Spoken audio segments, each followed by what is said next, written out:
Thank you, conference. You know, for me, taking on this job as Foreign Secretary and our mission for a global Britain is the fulfillment of a long-standing dream. 15 years ago, I was a young Foreign Office lawyer. I was posted out to The Hague. And you know, I used to have diplomats from Asia to South America. They'd come up to me and they'd say, "You guys in the EU spend so much time talking to yourselves.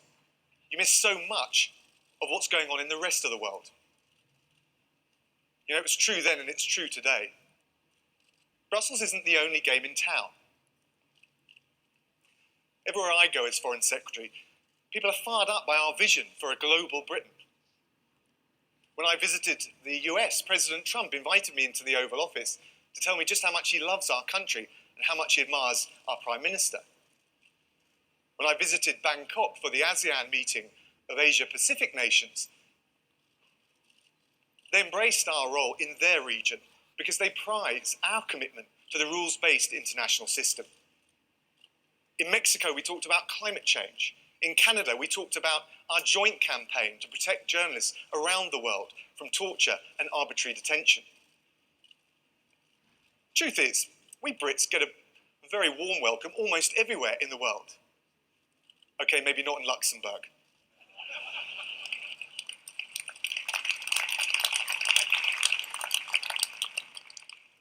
But you know what?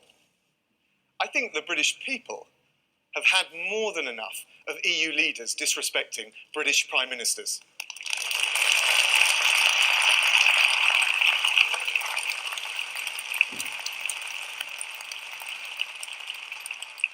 So we'll strive in good faith for a good deal.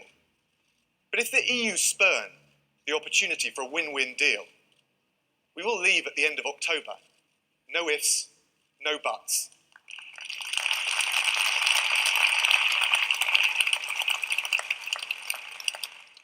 Now, I hope we can stay good European neighbours and friends, but we'll be free to chart our own course as masters of our own destiny at home and abroad, with a much more liberal and energetic approach to free trade, as Liz Truss has just been talking about.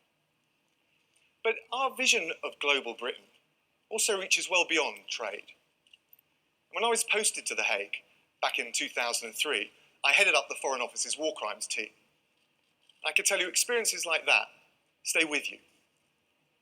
I visited Sierra Leone and I met the victims of that terrible conflict. And I came across this one boy who told me how a rebel soldier had asked whether he wanted a long or a short sleeve before deciding where to wield his machete on his arm. That was a really heartbreaking story to listen to. But you know what? I'm proud that Britain helped Sierra Leone get back on its feet. I'm proud to have been part of the UK's international effort to bring the perpetrators of those crimes to justice. So as we look to our future, I think our foreign policy should be guided by a clear moral compass. We've got to offer the poorest countries the chance to trade with us, freed from the shackles of hypocritical EU protectionism. We've got to lead when it comes to tackling climate change. That's why we're hosting COP26, which is the global conference on climate change, over in Glasgow next year. And we've got to offer the downtrodden around the world the hope that comes with standing up for the basic freedoms that we cherish here in Manchester this week in this very conference centre. You know, I think sometimes it feels like a hopeless task. But history remembers the courage of those who stand up to be counted. You know, back in the 1990s, I met a Russian dissident called Natan Sharansky. He'd been locked in a Soviet gulag for 9 years because he was campaigning for the rights of oppressed Jews to leave Russia. I still find it almost impossible to imagine. I mean, just think about it for a moment. 9 years in a Soviet jail. Think about those miserable conditions, being separated from your loved ones. I asked Sharansky what kept his hopes alive during all that long time, locked up alone. And he told me that the political prisoners had a secret way of communicating in the gulag.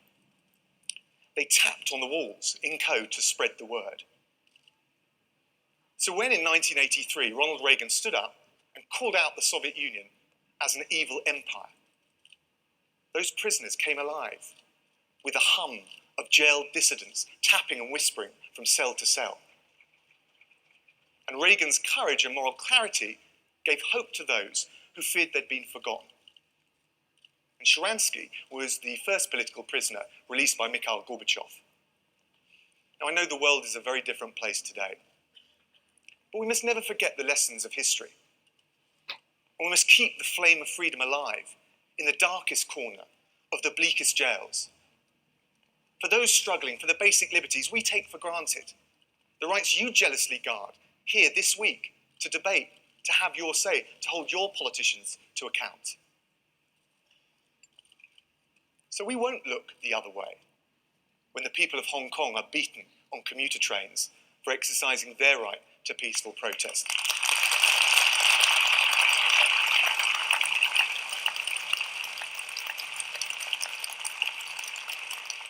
We won't stand idly by whilst journalists are jailed or tortured or beaten up for criticising the despotic regime of Nicolas Maduro in Venezuela.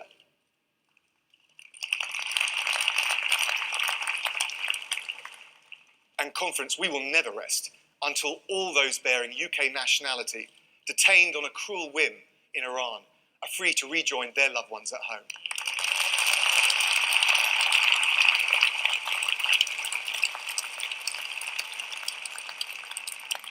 That's not our way. We'll relish, not shrink, from our duty to take a leading role in bringing the perpetrators of the worst injustices to account. Whether it's ensuring the release of the 2 Reuters journalists jailed in Myanmar just for reporting on the plight of the Rohingya refugees, or bringing war criminals to justice from the Democratic Republic of Congo. And when we leave the EU, we're going to be able to do even more. So, conference, I can tell you today that when we leave the EU, we're going to bring into force a UK Magnitsky law to put visa bans and asset freezes on those individuals deemed responsible for serious human rights abuses like torture.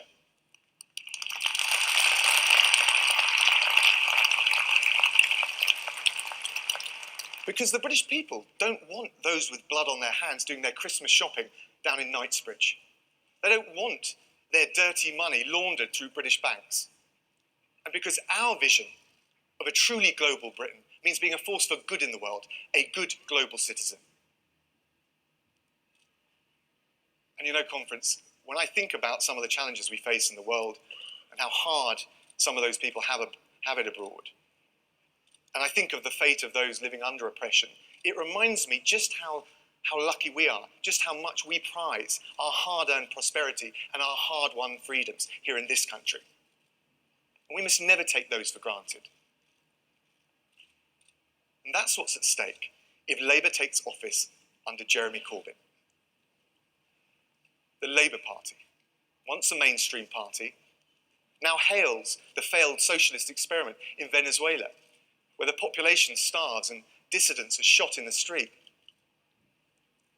A party that chooses to believe the Kremlin over its own intelligence agencies when Putin's assassins poison people on the streets of Salisbury. And a party led by a man in Jeremy Corbyn who attends a memorial at the graves of terrorists responsible for butchering Israeli Olympic athletes out of anti-Semitic hate. I say this, and I say it to all of you, you know I'm a passionate Brexiteer. There are some things even bigger than Brexit. And keeping that lot out of Downing Street is one of them.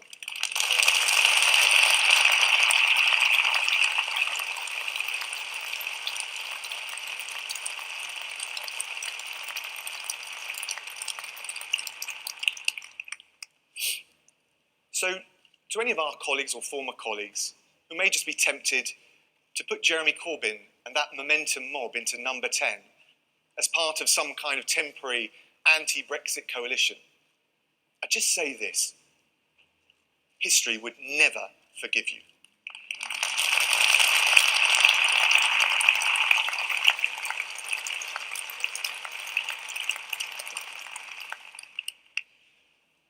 And as for the Liberal Democrats,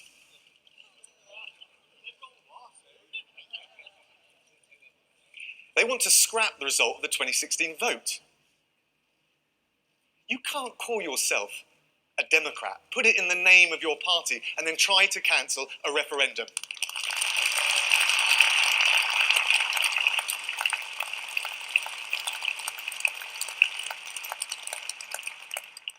No one ever accused the Lib Dems of consistency.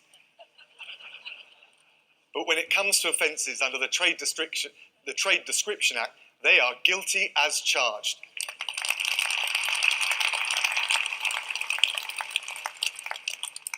This Prime Minister's got a better way to take us forward. Let's get Brexit done. Let's move on.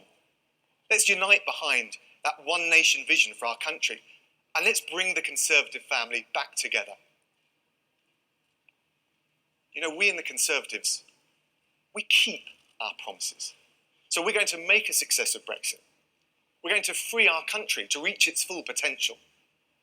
And with this Prime Minister's leadership, with his energy, we're going to seize the historic opportunity for Britain to reach out to the world on our own terms, with global horizons, limitless ambition, and a strong moral compass. My friends, it's time to put the past behind us. It's time to let go of the wrangling and the doubts. It's time for us to be the country we want to be. Great Britain, ambitious, confident, and free. Thank you all very much.